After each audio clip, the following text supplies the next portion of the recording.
Alright, the audio has been muted. Steph Curry making an omelet. Hey everybody, going live a couple minutes early just because, I don't know, there's not particularly that much more to discuss tonight than any other two-game slate, but randomly had everything ready and the rankings were prepared and uploaded promptly for the Osmo.com members, and so I pushed it a little harder. And a little earlier. That's why they call me Fast Eddie Fear. I get done fast. But we are live. In theory, we are live. I don't know. I went a couple minutes early. We have had some squirrely stuff in the postseason, where I was hosting the hockey show, or I was in the hockey room by mistake on YouTube, and I didn't tell Josh I was going to go a few minutes earlier. So, man, I think it's crazy. Fields in the Osmo.com premium trap. I don't trust Horford, and I think Milwaukee makes it a priority to stop him. I trust Horford so much, and I don't know how they stop him, per se, because he just doesn't do any one thing. Like, he's not going to get 5 spots every game. That was clearly a ceiling performance, but I had him projected for a little bit north of 40 fantasy points per game this series. And I trust him a lot just because there's so many ways for him to get there. And he's just not that expensive yet. Like, we have him projected for a little bit under 60% ownership on FanDuel, and I think we're underselling it. I think you're looking at 70, 75, because the position is dreadful, and he's too cheap. On FanDuel, I have him projected for more than 40 fantasy points. He costs $7K on the nose. It says it's not on YouTube yet. Uh-oh. Maybe I've screwed up. Maybe no one is listening to me. I might have to restart. I could be throwing these pearls of wisdom into the universe for no one's benefit. These things are key. Let's see what we got.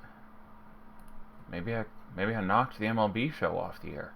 Who knows what number of things I may have screwed up. Just gonna calmly keep talking.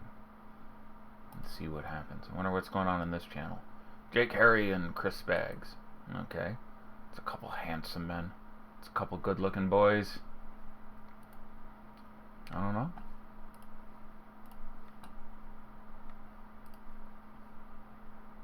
Oh, wait. I think we may have found it. Is it me? It's a me! I'm a gonna win. Alright. Let's take that, close that, tweet this bad boy out, close this notification that there's a Mass Effect inspired porn game that's getting a lot of traction. Probably should have just set that aside for later. Alright, it's feet. It is going. Okay. Here we are. Lots of people wishing happy birthday to our very own EMAC. Well deserved. One of the most annoyingly happy guys I've ever met in my life. To start my time in this industry, some 200 consecutive shows with him, or 198 of them or something. And it's really enjoyable. But, and I'm a pretty optimistic guy. I try to keep my heel even and my temper well-tempered, but EMAC, just his ability to still become incredibly amused at himself and the various vicissitudes and odd things that happen in sports always used to crack me up. We'd be hosting a show and he'd just be like, "Oh, I don't know. I think maybe yeah!" And like he just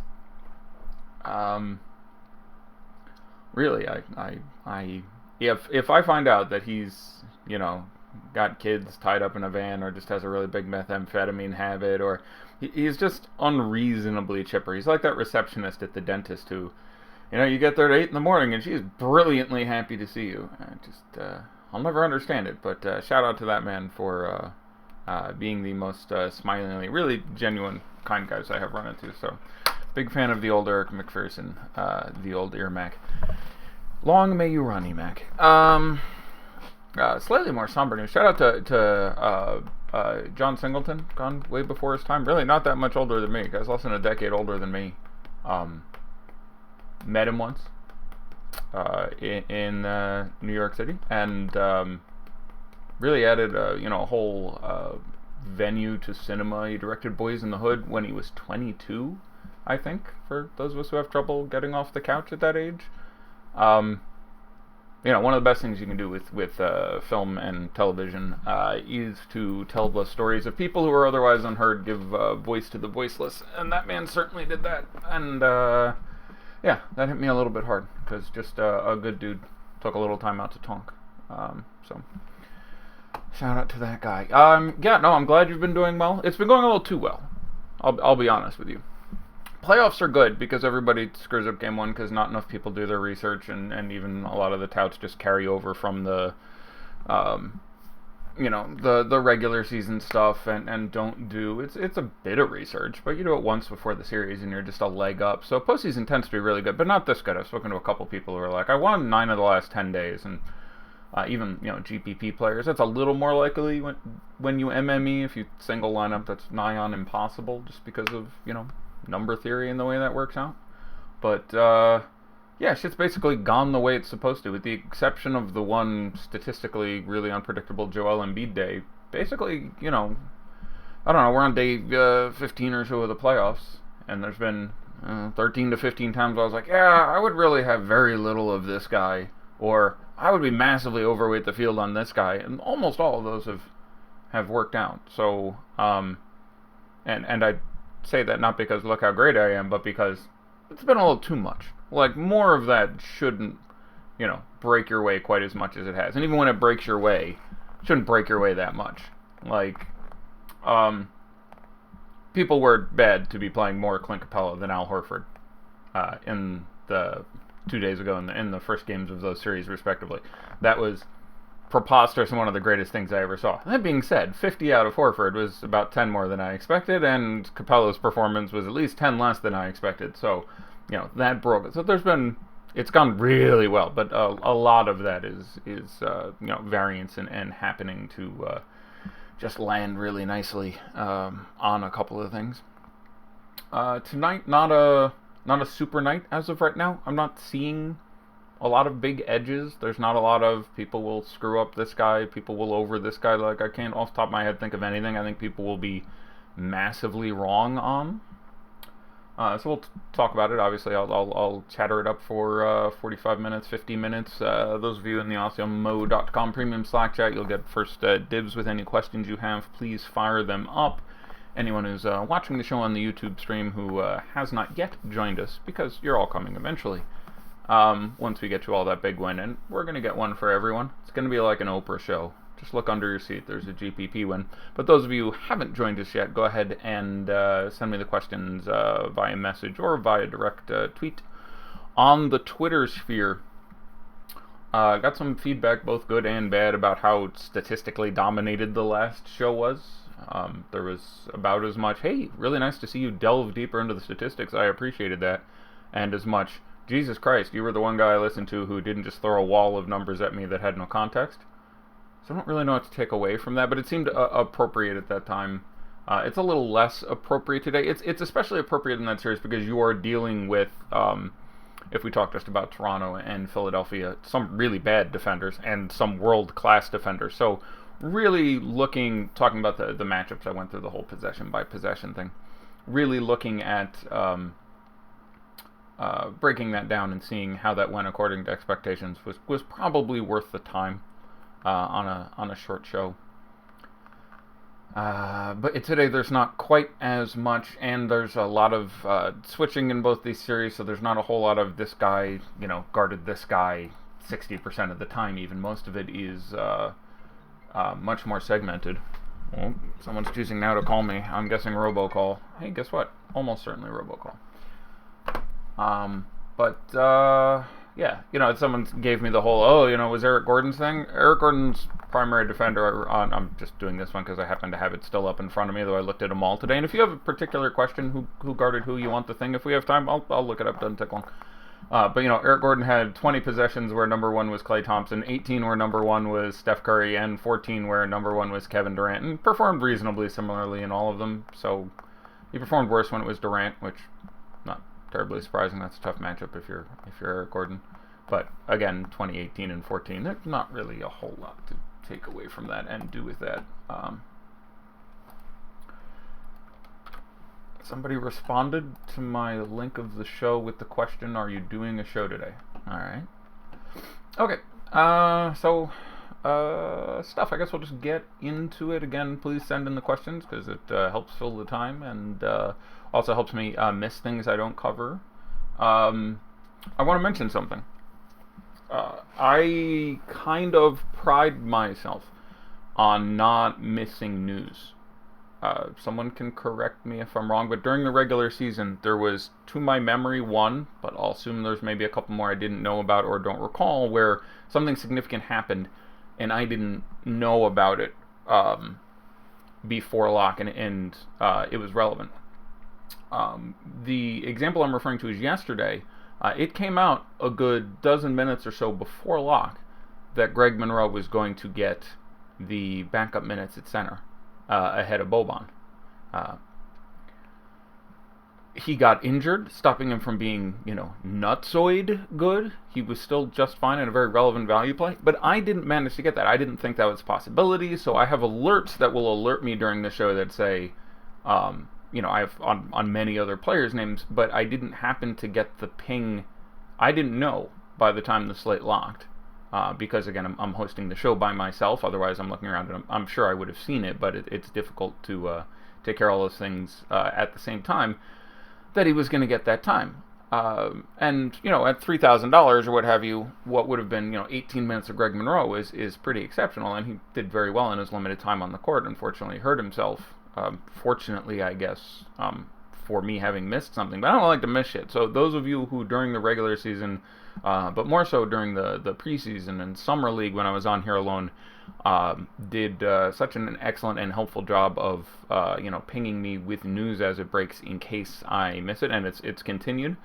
We missed one, so just a shout out if you see anything that you think would be relevant. I would appreciate the heads up, because when I'm with someone, usually I got it covered. I'm spending half the time perusing the interwebs, but when I'm by myself, it's potentially missable, and that really bothers me. I don't like to miss anything ever. Giannis or Harden, where are you leaning? I'm leaning very heavily towards James Harden. I have Durant a decent bit ahead of Giannis. I had in the series James Harden for somewhere around an average of 56 or 57 fantasy points, and I had Giannis under 50 on average, and certainly I don't think he'll be as bad as Game 1, and he's obviously not out of play, but he is my third highest scoring player today. I have him behind Durant. So by any raw points sense, I have Harden over Giannis pretty significantly. Harden has been better and has shot like balls, I should point out. Harden's shooting performance over the last few games is 3 for 20. The last 3 games of the Utah series, 3 for 20, 8 for 19, which is 42% from the field, which isn't that great, and that's the high water mark. 10 for 26, that's 39% from the field. 9 for 28 last game. That's 32% from the field. Like, this is some terrible shooting. Now, he's gotten a ton of steals over those 4 games. He has, I think, 14 steals. He obviously gets to the line a lot, but God forbid Harden shoots 50% from the floor one of these days. Like, I'm worried I have them too narrow. I'm worried I should have Harden averaging out closer to 60, and maybe Giannis a little bit less. Best utility guy on DK, Barolo, Iggy, or Jaylen Brown? Yeah, that's a good question. I'm assuming you have Marcus Morris, although raw points would be in there similar to each of those guys. No one's RSQ is 100. That's very fair. Iggy and Bledsoe or Horford and Miro on DK? Just bouncing all over the place right now. Without knowing who else is in your lineup, I can't really answer that question. If you have George Hill, I want a little less Bledsoe, although I don't mind having them next to each other at their prices on DK. If you don't have Giannis, I want a little more Bledsoe. I think most of the time that ends up being Horford and Miro, because I consider Horford a little more, must-needy. But who starts if Sterling Brown doesn't play? Fuck if I know. Sure, we'll talk about that for a second. So Sterling Brown left the last game after playing 22 minutes with back spasms. He was not good. He really hasn't been good for a while. I was a little bit surprised they continued to start him. He's all their options are not great for a lot of reasons. I think they should start George Hill at the 2. I feel pretty good about it.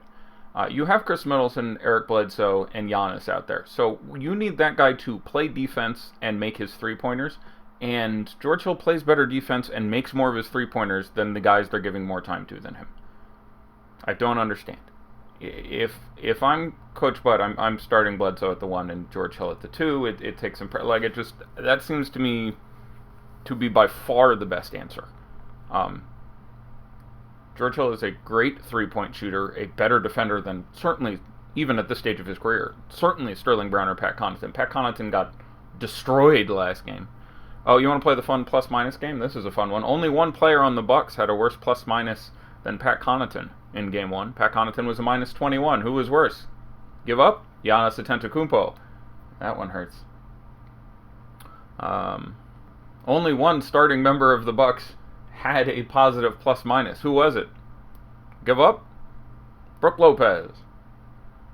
There were some jacked up plus-minus samples in that first game. I don't have a ton to take away from either of those things, but they're both pretty amusing. Can you run Bledsoe and Middleton together? Yes, if you don't have Giannis, I like running Bledsoe and Middleton together. FanDuel, it's a whole different story. DraftKings, yeah, I'm a huge fan of it. I was looking at someone's early showdown lineup, and that's what we ended up on, and I liked that quite a bit.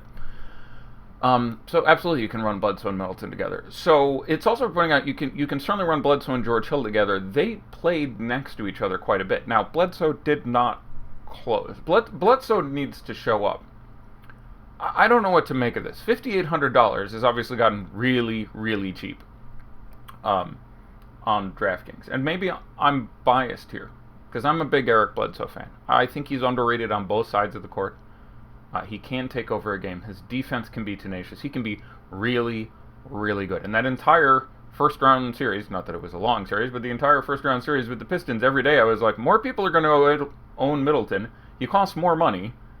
I prefer Bledsoe significantly, and Middleton was higher owned at a higher price all 5 games, and one game outscored Bledsoe by 2. He was worse points per dollar all 5 games.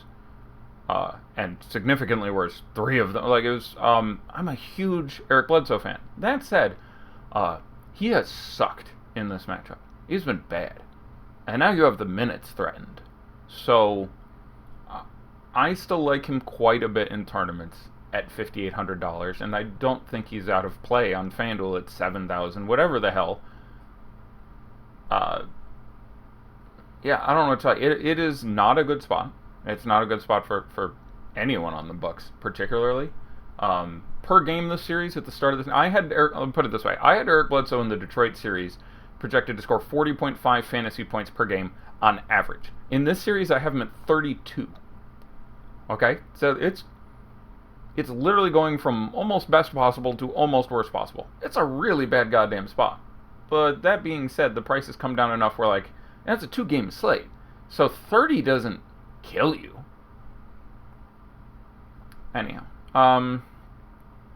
I still prefer Middleton points per dollar on DK. I still prefer Middleton, obviously raw projection then by extension. But yeah, I have some real appeal there, and the most likely 2 guys to do some lifting here are, Bledsoe and Middleton if you continue to expect Giannis to struggle, or at least not be super active. It's not like Giannis didn't take a number of shots. I think Giannis took 24 shots and he made 9 of them, I think was the number. I should look that up because I'm not certain I have that right. I don't want to say something that's wrong. Oh, I have it here somewhere. Where is it? 7 for 21. How the hell did I get that so wrong? That's not 9 for 24 at all. Anyway, 7 for 21. What the hell am I thinking of? Anyway, 7 for 21 from the field. Minus 24 plus minus, as I alluded to a moment ago. Yeah, it's not a great spot for him. Now, I still like Giannis just fine. He costs $10,000. He's barely my 3rd highest scoring raw points guy in the slate, behind Harden by about 10 and Durant by about 2. But it will become an ownership question as to how low that ownership descends. So again, referring to George Hill and Bledsoe, I want Sterling Brown not to play because I'm going to feel more comfortable playing George Hill, and I think more people play Pat Connaughton, etc. And Pat Connaughton not only was bad statistically and shot 2 for 10, he looked bad too. And I don't think it's likely, and we would likely have the news in time because it's the early game. Thoughts of Brolo at 5,800 on FanDuel? Yeah, I do expect the series to continue to go small. You need a lot of things to break Brolo's way. Is he in playing tournaments? Of course he is. There's only 4 playable centers on FanDuel, so you can play Brolo. $5,800 is not a significant expenditure. And if I'm not playing Giannis, if I'm not playing Horford, probably I go Brolo before I go Capella. Sorry, I'm getting stuck on the glory days of when Clint Capella was more highly owned than Al Horford. And he cost more than Al Horford, too. It was so good. I didn't think it. Like, multiple people wrote him up like, Capella's my center of the day. You can play Horford. I'm like, sorry, it's literally like you walk outside your house and people just start throwing buckets of money at you. It was a great and glorious time to be alive. I'm over it now. Sorry. Is it going to be another Horford night? I have Al Horford projected for almost right on the nose 40, which again is one of the reasons I think he's like 70% owned on FanDuel, and he should be. That's about where I'd want to be. Maybe a little bit more. Like, there's just so many ways he produces, and on FanDuel, he's especially brilliant. The price is better on FanDuel. The position is much more barren on FanDuel. You get 3 per block and steal on FanDuel. Like, DraftKings, it's a little easier to get away. Yeah, I obviously spoke about the guy very extensively before Game 1, as did a lot of people. I was hardly the only one. There were shows and podcasts, and if you watched ESPN or listened to, I'm sure any of the reasonable NBA pods out there spoke extensively about how important Horford was in that matchup, and just he's going to be around the ball a lot because he's going to be on Giannis a lot, and that was a supreme performance. But that's the upside. Like, you can get, assuming nothing real weird happens, defining real weird as sprained ankle, massive blowout, massive foul trouble, it's really hard for him not to get 30. And he's just too cheap to have that kind of floor on a 2-game slate, and the ceiling we all saw last game. So, I don't know if I have much of incredible value. Would it be stupid to play Harden, Giannis, and Durant together? No. You certainly can have. I don't think that's stupid, and enough value is opening up. Let me talk about one of the things. There's not a lot I like here that I expect to be under-owned. I like Austin Rivers on both sides at his price. It is worth pointing out that he is either still technically questionable or probable, so there is a little risk if you lock him in on FanDuel. We may not be guaranteed he's playing. Now, 36 hours ago, he said, I'm playing in the next game. But the day before yesterday, so it was 2 days ago, right? Yeah, 2 days ago, he could not leave the bathroom because of constant pooping and puking. So there's reasonable concern that he's not 100%, but it's a position I like to punt on FanDuel, and you're not dead in the water if he randomly does give you the 0. I think he plays, he practiced, and 2,800 on DK, I don't think a lot of people go there, and I don't mind this matchup for him. I have him at about 20 points in about 20 minutes. $2,800. I'm a pretty big fan, and by extension, it sort of screws the rest of the value. Maybe we're lucky and some people go back to Shumpert, who is not guaranteed to even play, assuming Rivers does. And again, on DK, make sure he's in one of the bottom 3 spots. Your bottom 3 spots on DK for almost any lineup build should be guys from Houston and Golden State. But less interest in Shumpert, less interest in Daniel House, although I'd rather play him significantly over Shumpert. Would Nene be the punt center or Baines? Neither under almost any circle. I guess we're like talking FanDuel. I don't particularly like either of those, but it would be Nene for me between those two guys. Watch me Nene, because Watch Me Baines isn't any kind of dance. I guess I'll just keep answering questions. We'll get to talking about stuff on time relevantly. Is Curry even reasonable to play with 50 projected ownership? That's high. again, I will say with very little concern that I think our ownership projections are the best in the industry. Right now we have Steph Curry at 50% on DK. I have that high by 13 or 14%. I will put his ownership more likely to be in the 36, 37%. Someone make a note to yourself and let me know later on. Now, I could be wrong. There just 2 shows ago, there was a guy who was like, that's low, he's going to be 30. Algorithm says it's 20, and he was 20. Maybe I'm wrong here. Maybe Steph Curry goes up to 15%, but he was like 20 last slate at 8,200. Now he's down to 7,900. That's going to boost it, and it's going to boost it more than it should because it looks like more than $300 because $7.99 looks less than $8.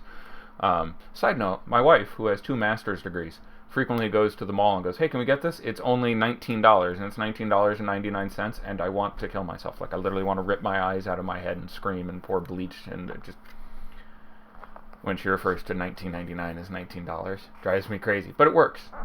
So that will boost him more than it should be. I do think he gets over 30, but I don't think he gets to 50%. I think he's still owned less than Durant. We'll see later. The ownership projections have it the other way, but I will disagree with that. We currently have Horford at 32% and Capella at 30%. I also will say that's incorrect. I think you have more Horford on DK and less Capella, though Capella's price has fallen to a point in which it's a little better. He is still not 100%. Neither is James Harden, by the way. It hasn't gotten a lot of pub, but he has a bad wrist. He took a bad fall on it in the last series. It's not debilitating, but he's not quite 100%. But Capella is obviously not firing on all cylinders, and especially when the centers for the Golden State Warriors are going to be Draymond and Kevon Looney mostly, you can make it through the day with PJ Tucker at center, and the re-addition of Austin Rivers to the rotation makes that a little easier to do. So I'm nervous on Capella. Now, it can happen. They can go out there, he can be catching his lobs, he can go out and throw up 50 today. I'm not shocked. But there's a very real chance of failure, and you should keep that in mind. So that's just tournaments for me. But if we go back and look, I keep wanting to, so let me finish the thing on the Bucks, because I'm bouncing team to team to team here. So while George Hill and Eric Bledsoe did combine for only 49 or 50 minutes, I think it was. I could be getting that wrong. Let me double check that. Let's see.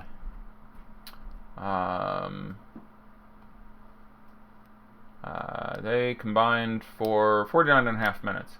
They played more next to each other than that would lead you to believe, because neither of them were on the court for the last 3.5 minutes of the game or something. So even if they don't give George Hill the start, and I don't think they give George Hill the start, and I don't know if they increase his time. If Sterling Brown is out, I think it's pretty likely I'd go 80-20. He gets more than the 24 minutes he got in this game.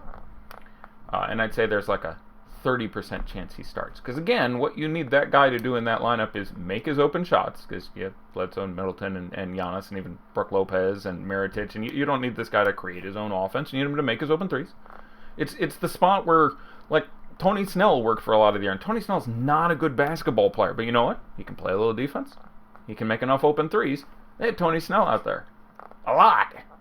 So, yeah, if I'm coaching the Bucks today, I have a lot of George Hill on the court. I have a lot less Pat Connaughton. He's a little better offensively, or at least a little more agile, does a couple more things. You don't need Pat Connaughton shot creation at this point. You need a guy to make his open threes and play some fucking defense. You should play George Hill. But they played next to each other in that game for 5 or 6 minutes. I guess my point being that even if they don't take my advice, and it's not like they're going to hear my advice, but even if they don't go the way I think they should, if this game stays close, I think you got something closer to, I think you would have come back. You get something like 31 minutes of Eric Bledsoe and 27 minutes of George Hill. And so I don't mind those guys next to each other. I don't mind those guys in the same lineup. I still like Mirotic. I don't mind playing Brook Lopez. $5,000 is obviously really cheap. And again, positive plus minus. Does some decent things on defense, but he isn't the answer to the Al Horford, Kyrie Irving pick and roll / pick and pop, which is what really beat the shit out of them. I think they continue to go small. Again, your best guy to add from the bench would be George Hill. Not sure that's going to happen. I'd prefer more minutes for a not 100% Tony Snell. They need Malcolm Brogdon. He's not available. But Mirotic certainly has the upside for his price. I'm certainly fine going with that. On a 2-game slate, I'm not going to say don't play Pat Connaughton, but shot bad, looked bad, defended really bad, and it's still a really bad matchup. And I'm worried he's going to be popular. So obviously, if he gets the start and we find out at 11 minutes before lock that Patty C is starting, I feel like FanDuel is forcing us to pick Steph over Kevin Durant thanks to the price discrepancy. Would you pull the trigger? No, I am a little more inclined to punt there. FanDuel, I do think, was forcing me away today, but it didn't feel like they were forcing me into that. Aaron Baines will play. I kind of like the punts. I kind of like Terry Rozier and George Hill at FanDuel. Obviously, any more than one lineup, probably Steph gets into lineup number 2. But the one GPP lineup that I built had Durant in it and didn't have Steph in it. I feel bad not having one of those guys. I prefer kind of those punts a little bit. Mirotic is obviously an excellent punt, and I think we have projected to be the second highest scoring player on the slate. But it's not a great matchup for Steph, put mildly. I'm not sure. It's Steph Curry. All right, he's been underestimated for a while, but he's been bad. And he's not 100%. I don't know if he's 90 or 80 or 70, but he's been bad, and he's not 100%. He's $7,900. Okay, so a good game is, we'll call it 45. He had 45.75 in Game 2 of the Clippers series after getting 73 in the first one, and since then has had, in the last 4 games of the Clippers series, had 30, 42, 36, 43. And again, it's not that he's shooting bad. If he's shooting bad, I'm like, oh, that's fine. It's Steph Curry. The guy knows how to shoot a basketball. He's not taking enough shots. His shots over those games that I just referred to were 11, 14, 15, 14, 12. So now you have him running around with sort of a bum ankle, maybe being a little hesitant, gone from being guarded by rookies to being guarded by Chris Paul. Hadn't been super involved in the offense anyway. Durant has a better matchup and has been really feeling himself and flexing a little bit. You just need a lot of things to go well to get Curry to get there. So I prefer Kevin Durant distinctively I have Kevin Durant projected for 53 fantasy points. I have Steph Curry projected for about 42. And that feels weird, but in fairness, he's exceeded 42 like once in his last 5 games. It's a 2-game slate. Playing Steph instead of Durant is fine. I have them very close because of the price discrepancy. And on FanDuel, you can just play, say, Mirotic and Giannis. And yes, you can play Mirotic and Giannis together. Mirotic's best value comes in the configuration where they play Giannis at the 5. And they probably should play some more Giannis at the 5. Because it wasn't like Brolo was really contributing offensively, and he's not doing anything to help them defensively, and unfortunately in this series, he got his ass played off the court. So, you can play Brook Lopez. It's very similar to Clint Capella. If he starts operating and doing decently enough on the other end of the court, yeah, they'll let him stay out there. But there is a significant chance, 30, 40, 50, 60% chance, that the game goes small, and he plays, in the first game, they both played 26, 27 minutes. That can easily happen again. That number can come down. Austin Rivers is relevant in that number coming down for Clint Capella. Sterling Brown being out is relevant in that number staying up for Brook Lopez, by the way. If you're interested in Brook Lopez, you want Sterling Brown to be out, for what it's worth. I'm trying to think of the same situation there. J.J. Redick was the other one that was like that for me. We were discussing this a couple days ago, and I was like, look, I'm really worried J.J. Redick is going to get his ass played off the court because they're just going to switch to him and beat the shit out of Menace Canner style. And we saw that when we get back to the Nuggets tomorrow, I assure you. But the absence of Mike Scott meant you really couldn't take J.J. Redick off the court because it got real ugly in a goddamn hurry. And he was, worth the value offensively. So, I'm fine in tournaments with 6,000 on Capella. Dude can get hot and get 50. That can happen. The ownership should be low. If you honestly think the ownership is still going to be 30%, I would run screaming in the other direction. He will fail more frequently than 70%, certainly relative to Al Horford. But, it can happen. Brolo, I expect the ownership to be pretty goddamn low, too. At $5,000, I'm fine, firing that bullet. But it's not a good matchup for him. He's got to get out there against this Celtics team and make his 7 3-pointers. Or get a pile of blocks against this team that is not taking a lot of, non-open shots there. But yeah, the Kyrie Irving, Al Horford pick and roll, pick and pop is the issue. It is what is breaking them down.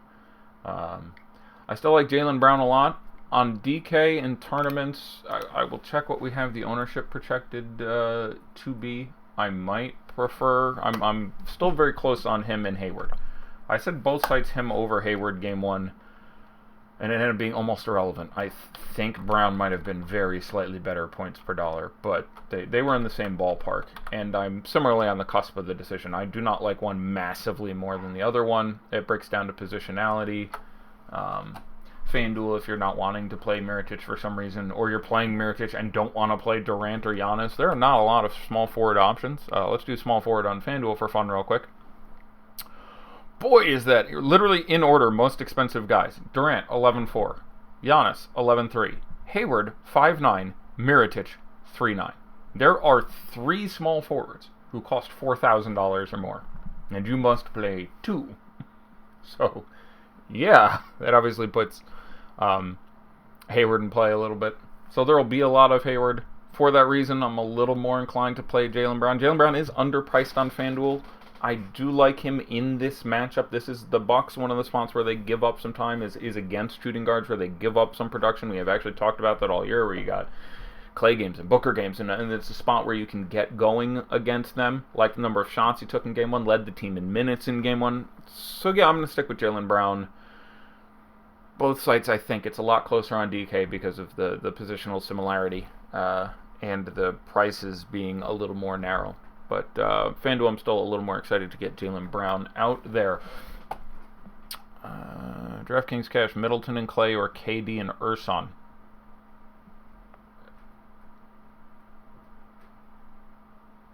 I think you can do better than Ersan. So I'm going to go take a look at some guys. Like, I would rather play, because you can late swap off it, Austin Rivers over Ersan Ilyasova, I think. It'd be very close if Sterling Brown is out. There's a chance Sterling Brown is out and Ersan picks up the start. Like, there's some weird shit that can go on. And hopefully we get this news soon so we can react to it. But I'm thinking you can do better. Ersan's 33, am I right? 32. All right, so I'm assuming you don't have 35 for Mirotic. If you have $300 extra and aren't already playing Mirotic, play Mirotic over Ersan. If you have $100 extra, as of right now, I think I'd still slightly prefer Looney. That's close for me. If Brown was out, I would certainly prefer that. I would prefer Austin Rivers right now to Ersan Ilyasova. I have to think long and hard about Daniel House. In tournaments. Cash Ersan is fine. Cash Ersan's going to give you 15 or 20 most of the time. He's going to play his 18. I like that. I don't know. All these guys do profile really, really similarly. So it's close. But especially if the Austin Rivers gives you some money there. I can get to Looney, that's it.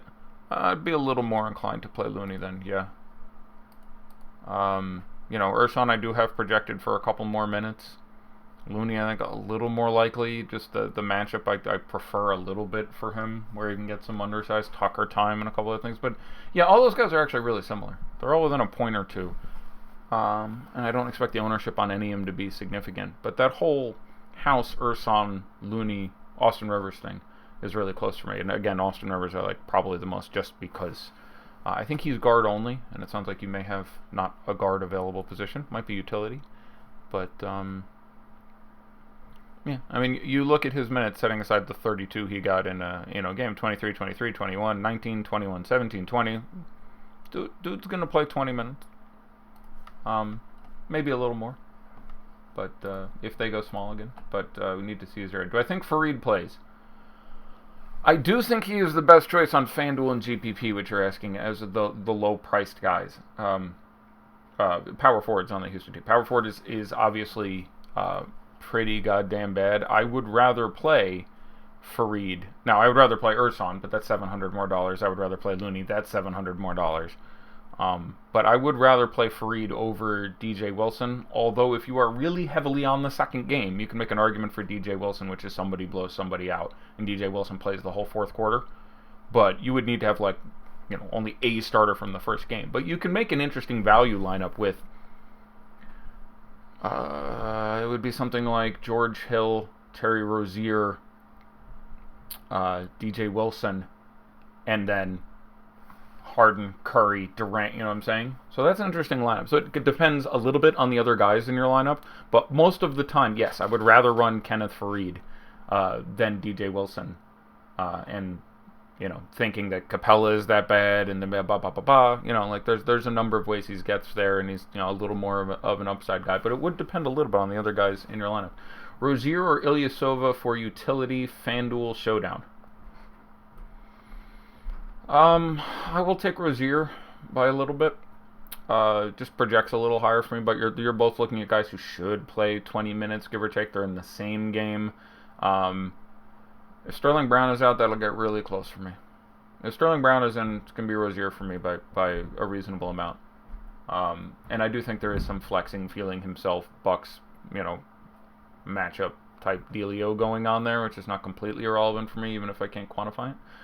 For FanDuel, Celtics Bucks single game showdown. Would you go Giannis, Kyrie, Middleton, or Horford, Bledsoe, Middleton? That can't add up. They both have Middleton, so it's Giannis and Kyrie or Horford and Bledsoe.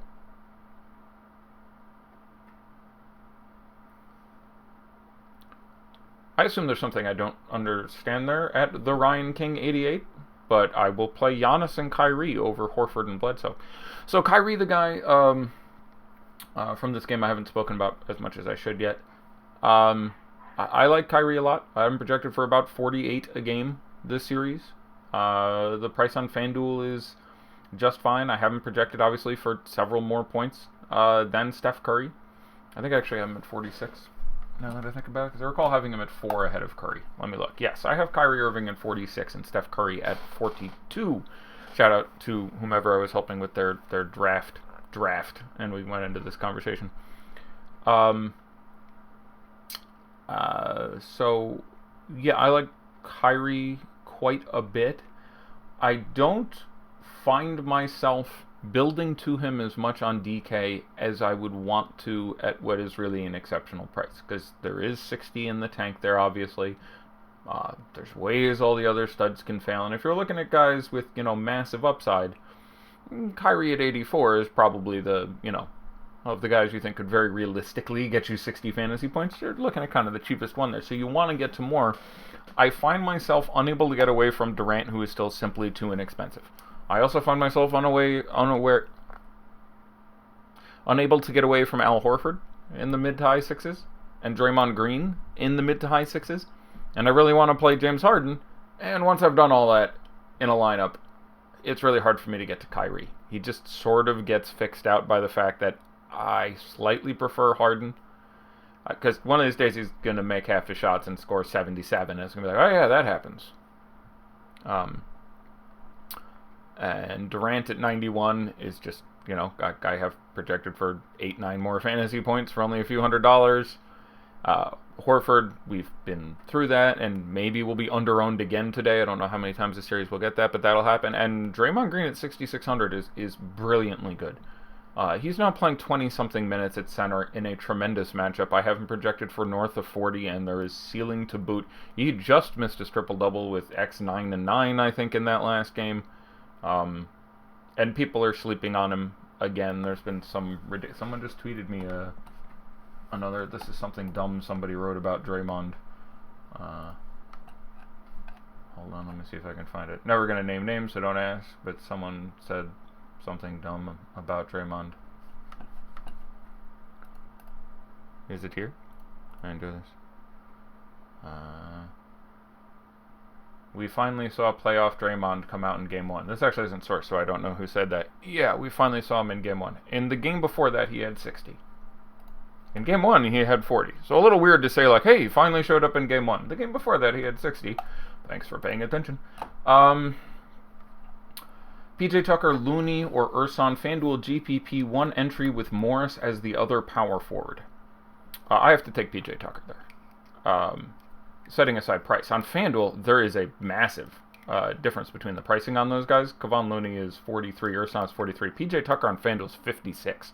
If that $1,300 doesn't do anything for you anywhere else, yeah, PJ Tucker. He played 39 minutes or something. You play that guy.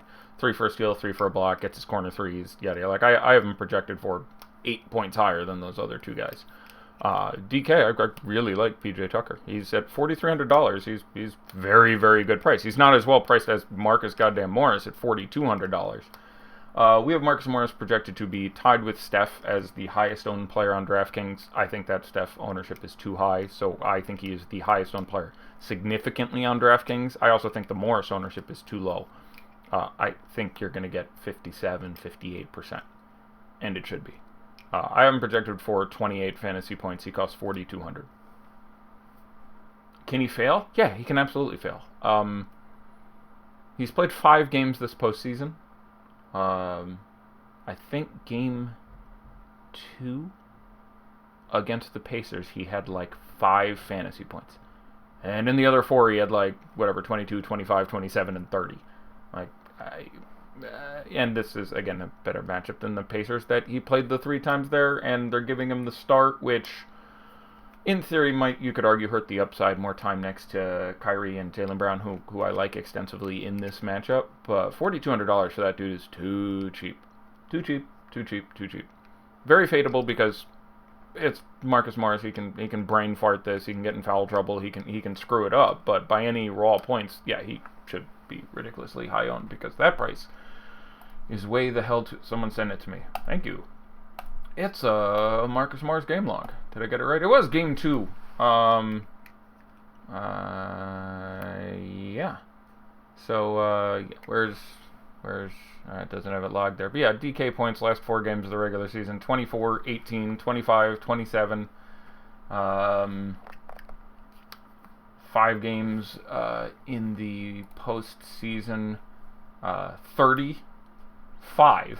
Not 35, 30. Then 5 in game 2 of the Pacers series. It was that one. 23, 29, 26.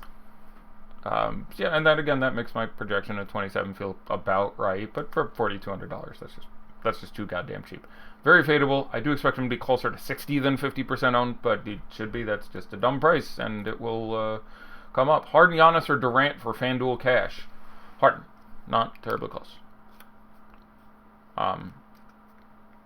For tournaments, it's a little more interesting, depending on where you think the ownership susses out to. But for cash, it's Harden. I haven't projected higher by about 5 over those guys, and closer to 8 over Giannis. Can you rank Morris, Tucker, and Iggy? Well, again, Morris is 42, Tucker is 43, and Iggy is, I believe, 47. For raw points, I have them Iggy, Morris, Tucker, with Iggy and Morris very close to tied, and Tucker a few points less. As far as points per dollar, they're almost identical. So, yeah, it's going to come down to an ownership thing. Because of the being the lowest of them being very relevant, I would probably drop Morris if I have to get rid of one of those guys just to get the lowest one. Good. Yeah. I didn't know. That's at least 2 people who won 10 grand yesterday. Yeah, if you tweet it to me, I will retweet it. There was yesterday was a really fun slate. I enjoyed that. It was a good show. Again, everything went basically exactly according to plan. It was tough. I was like, if you have to fade one of those big 3 studs, I think it's Lillard.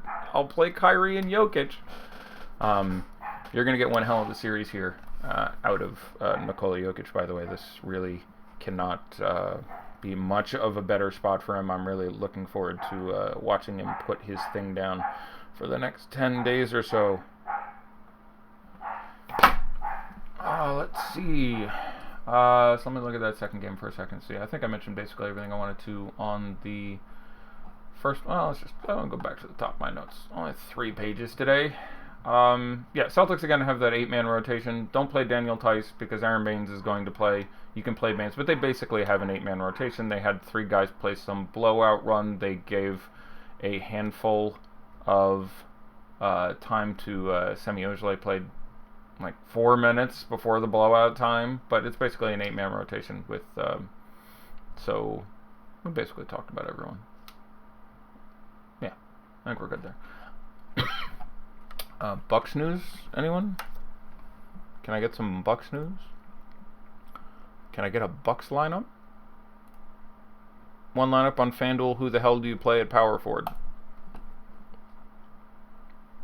The one FanDuel GPP lineup I built has Draymond Green and Kenneth Faried in it, who very possibly will not play. I like Draymond a lot. At 8,100 on FanDuel, I still like him quite a bit at that price. And on FanDuel, you open up the dumb Draymond upside. Like 10 steals and blocks happens to that guy a dozen times a year. So, you know, there is 75 out of Draymond possibility on FanDuel. It's a lot harder for him to do it on DK, actually. Though he frequently gets the triple-double and everything. Didn't finish as hard as he started in the last game, but big fan of Dre there. Alright, so talked about all of that.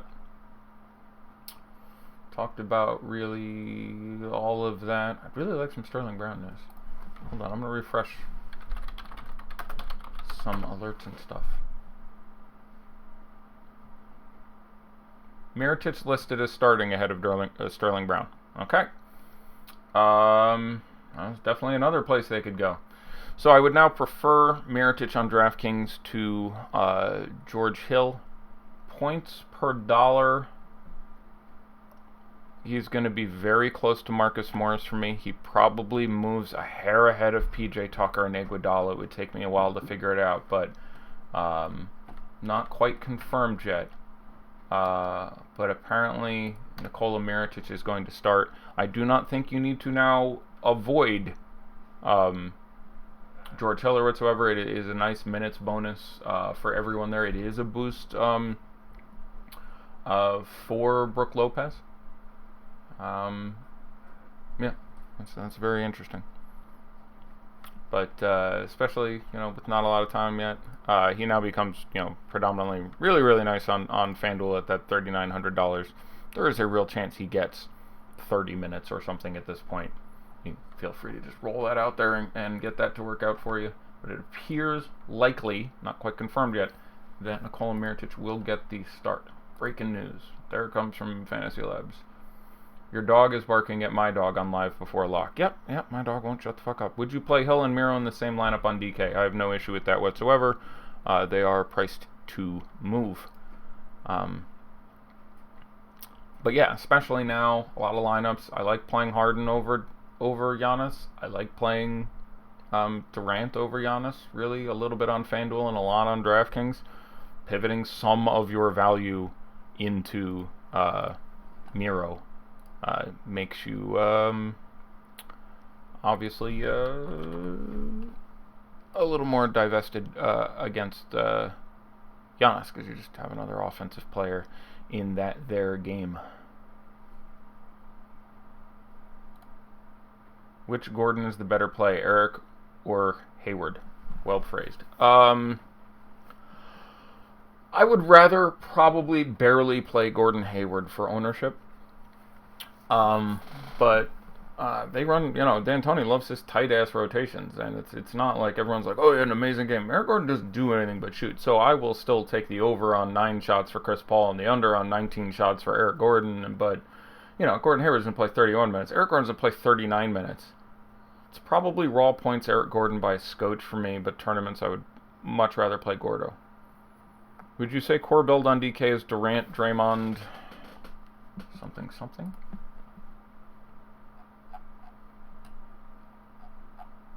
Were Terry Rozier's good numbers a product of the blowout? No, the blowout had very little to do with Terry Rozier's production. As a matter of fact, I'm not certain he stayed on the court in the blowout. I think Wanamaker played the blowout run. I'll check. I don't want to get it wrong. And you're a sub, so I got to answer your question and answer it well. Yeah, Terry Rozier came off the court for the blowout. So, no, had really very little to do with the blowout. And again, he plays next to Kyrie a fair amount. You get some of him at the 2. So, No, the blowout probably didn't affect him. Can you play Mirotic and George Hill together? Yes, you absolutely can. They have very little to do with each other. Hopefully Sterling Brown is out and you're no worse than you were last. So yeah, by all means, it stretches the floor, which is very good for them. That's a fine start. It's not as good as George Hill to me, but I'm fine with it. You can make some threes. You need someone to guard that pick and pop, which Mirotic is not good at defense, and George Hill is good at defense. It's, again, not terribly complicated, but you know, they're not doing it right, but they're doing it closer to right than they did last time, and closer to right than if they had played Pat Connaughton. So I accept your terms.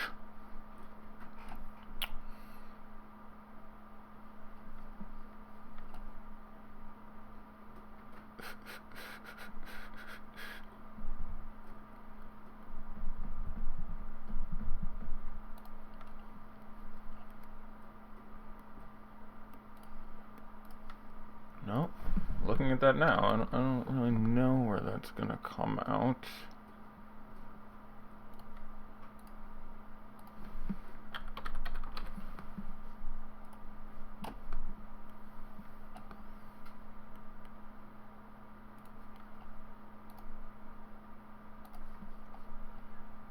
Thoughts on Thompson on FanDuel? I think he's fine. You know, he's always a guy that's tough to do. Miro or Rozier, I'll take Mirotic at this point. There's, 30 minutes is now in play. That's enough for me at his nominal price. I'm going to go there. FanDuel for Reed, Eric Gordon, or Rivers and Morris. It's like Rivers and Morris. How much Nike? That means Nico. On FanDuel, I'd probably 100% it at this point, except for the rare. I mean, not about 100% it, but as much as you want on FanDuel. On DK, I have no issue with any amount at $3,500. George Hill or Pat Connaughton? George Hill for me. Which Eric is the better play, Bledsoe or Gordon? Bledsoe for me in a tournament. Clay or Bledsoe, DK, GPP if playing Durant and Draymond? Bledsoe. Eric Gordon or Jaylen Brown, FanDuel? Jaylen Brown for me. Cash or tournaments, actually, at this point. Getting a lot of Rivers now in builds, is that okay on DK? Yeah, he's fine. I think the existence of Mirotic would bring that number down a little bit for me. That's actually now a really good value play. But you can get away from, Chalky Morris and various other things at this point. So I'm fine with a significant amount of it.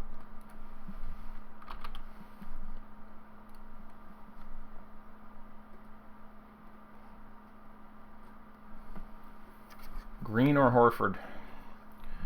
Green for the ownership. Love them both. Why not both is my first answer, but yep.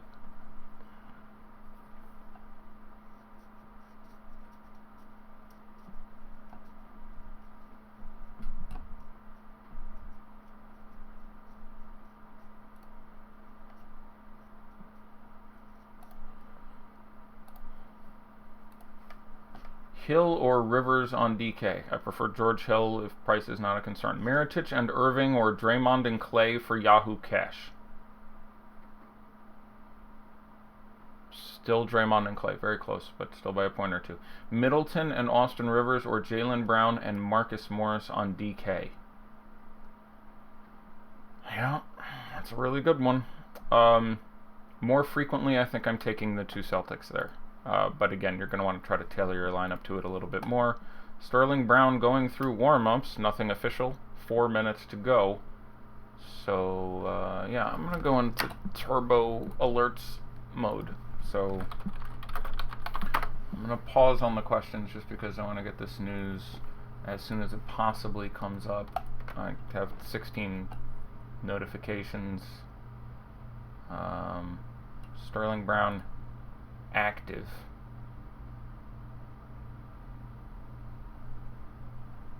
Okay. I am trying to find anything definitive from reputable sources because there's a whole lot of bullshit and people repeating bullshit.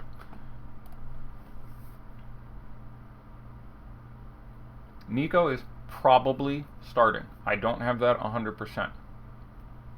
Some of the monitors in the arena and in the press box are indicating that.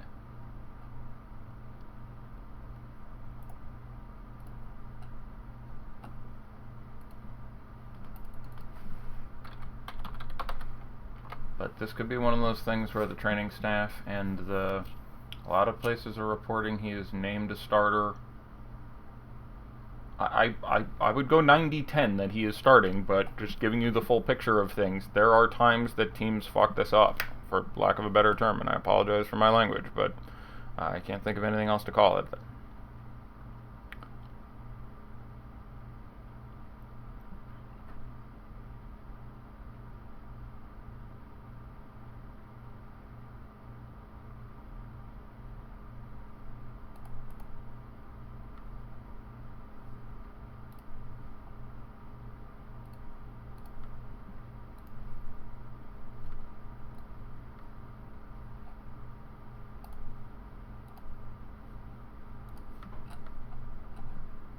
There's also a real chance Mirotic gets wrecked. Okay, the Bucks tweeted it. He's starting. There you go.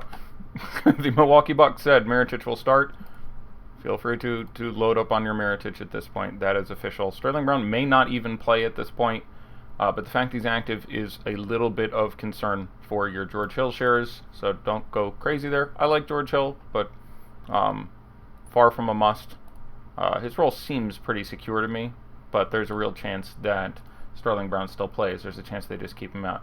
Someone sent me a message. Thanks for ignoring me again.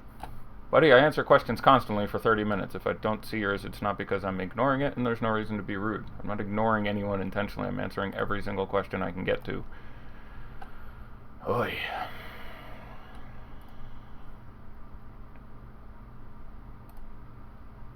Just trying to stop answering questions to do what seemed like the more useful thing for everybody's time.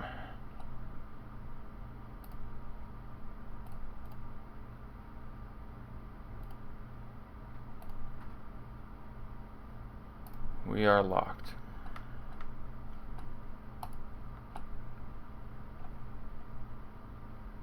I didn't even ask a question, but you ignored me too. That's nice. Did you like CP3 tonight on DraftKings? I didn't hear you mention him. Yeah, we actually didn't get specifically on CP3. He's fine. He's, again, your most obvious. I'm not playing James Harden pivot. I liked playing James Harden a lot. He was barely my favorite spend. Actually, Durant was probably my favorite spend up, but I'm obviously fine with Chris Paul, and I think he's brilliant when you're not playing James Harden. So I'd want to have, Harden or Paul in 90+% of my lineups. So if you're 40% Harden, I would end up with a lot of Chris Paul. Alright, so I'm going to go find your question, person who I'm not going to name, and see what I ignored. So I don't see it. Maybe you didn't tag my name. Is that a possibility? Most people do the Slack tagging thing. But I'm looking, staring. There you are saying Eddie with like 50 Ds. I see that. Still looking for a question. Best players, please. You didn't tag my name, so I didn't see that comment. Best 3 or 4 plays today, Eddie. Yeah, okay. So, person who is saying that I ignored you multiple days in a row. The 57 people asking questions around you in chat do at FastDDFear before the question, which gives me this nice yellow, hey, someone's trying to talk to you, and my eyes are visually scanning it, and time is an issue. My eyes are drawn to their comments. I did not see your comment largely because of that. I assure you I'm not intentionally ignoring you or anyone else. So please, thus far, going forward, toss an at FastDDFear at the top, and I will make it a priority to look for your questions going forward. Best 3 or 4 plays today, you asked me. Hopefully I covered this to a certain extent, and it ends up being site by site. On FanDuel, for me, it is pretty clearly Horford, Mirotic, and then everyone else. Those 2 guys are the best 2 plays on the slate by a pretty significant margin. On DraftKings, that list would be...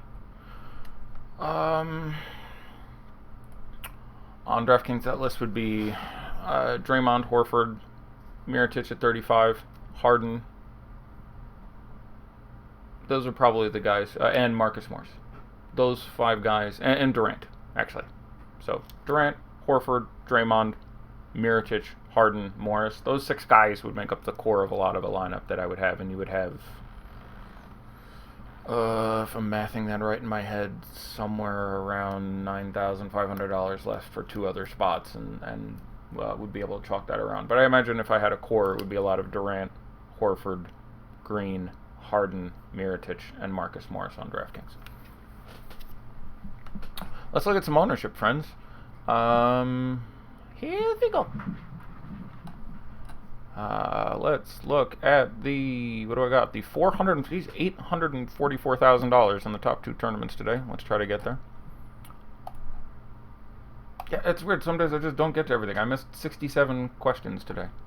And the Miritich thing, I guess, came unexpected, and there's some excuse for that, but in fairness, I got to a lot more early questions than I usually do. Usually the first 30 minutes of the show are me mostly talking and a couple questions sneak in there. I got dragged all over the place, which is why I didn't talk about Chris Paul. But I didn't. Whenever that happens, I wouldn't be overly concerned because I'm never going to miss anything important because it'll either come up in the questions or it'll be on my mind at the start of the show. So the reason we didn't talk about, say, Chris Paul is that there's no great take there.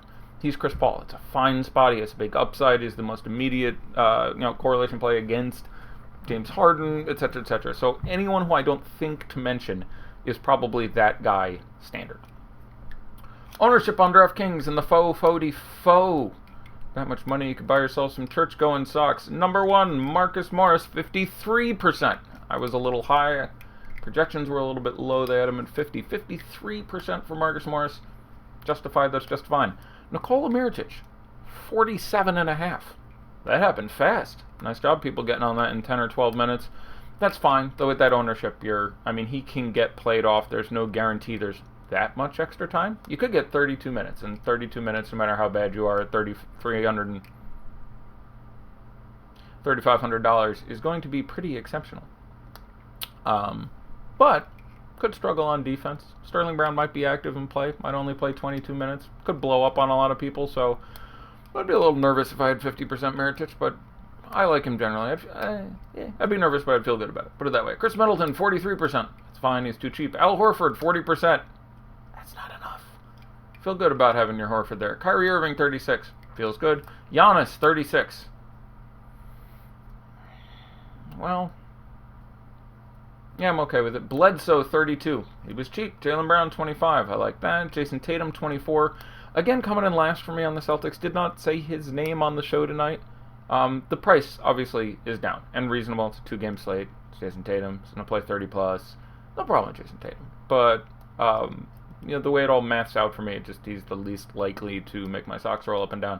Gordon Hayward, 18%. I'd like that. George Hill, 16%. I'd like that. Ersan Ilyasova, 14.5. I'm fine with that. Brook Lopez, 13%. I like that. Terry Rozier, 12.5. Pat Connaughton, 9.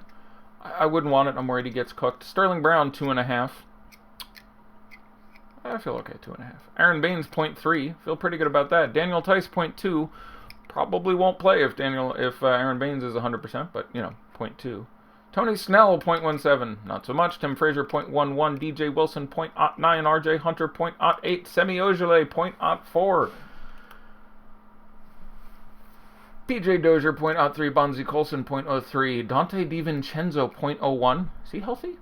I think he's healthy. Bob Williams, 0.01. Gershon Yabusele, 0.01. Marcus Smart and Malcolm Brogdon, each 0.00 with a single share. Congratulations, you played yourself, though both men should see the court in this series, and I'm looking forward for whatever voodoo they do so well. Let's look at FanDuel for a second. I went out of order today. I apologize. I was flustered. I was still about things. Okay, so let's see okay, not logged in. That'll happen. Let's see what we got.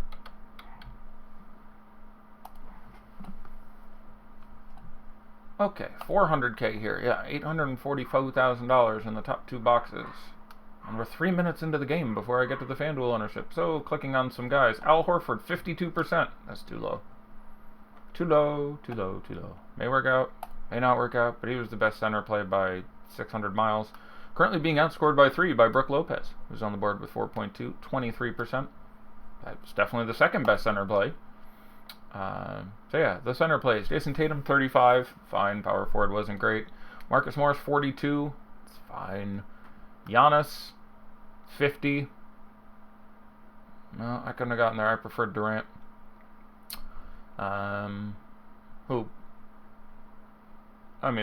Small forward has to add up to 200%, so Durant may actually be more Durant, but 50% Giannis. I would have had him a good bit behind both Harden and Durant, as I said. 32% Kyrie, fine. 26% Bledsoe at $7,400. Oy. That'll leave a mark. Mirotic, 64. I'd have wanted more. Currently has not scored, though, which was a real possibility, but on FanDuel where you can drop a guy, that's would have loaded up on that one. That's about it, I guess. Where's some Middleton? I'm curious about that number. Sterling Brown got 5%. Nice. Nice. I don't know, is it this hard to find a Chris Middleton in my life? Can I get a little Chris Middleton in my life? I can't be doing that well because I'm clicking around to the top of a leaderboard and not a single lineup has him. So I'm guessing there's going to be a big 0 next to his name when I find him. But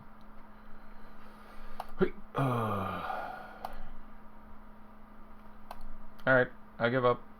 Alright, I don't give up. I'm going to try one more screen of leaderboards, but he's playing in this game. I'm pretty sure of it. I think it's because I keep going into thousands of lineups that are tied. So let's hit forward a couple hundred times. See if we... Chris Middleton, 22%. That feels pretty good. Like, it wasn't cheap. $7,500 is a lot, and Jaylen Brown only 27. I like that a lot at $5,100 on FanDuel. We're in a lot of well-priced plays there. He's actually a little bit underpriced. But 22%, I'd have been pretty happy to get some Middleton. So there we are. Sloppy show.